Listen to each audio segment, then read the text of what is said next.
to set up Face ID on iPhone. Hello everyone, welcome back to our channel, and in this video I'm going to show you how you will be able to set up Face ID on iPhone.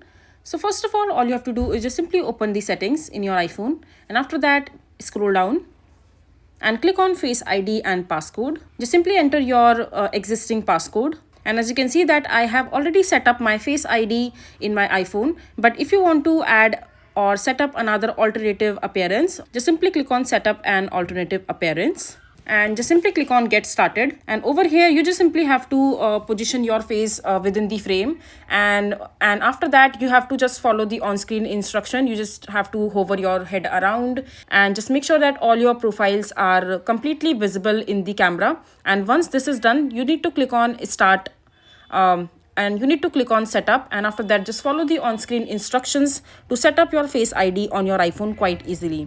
So this is basically how you will be able to set up Face ID on iPhone. I hope you find this video to be helpful.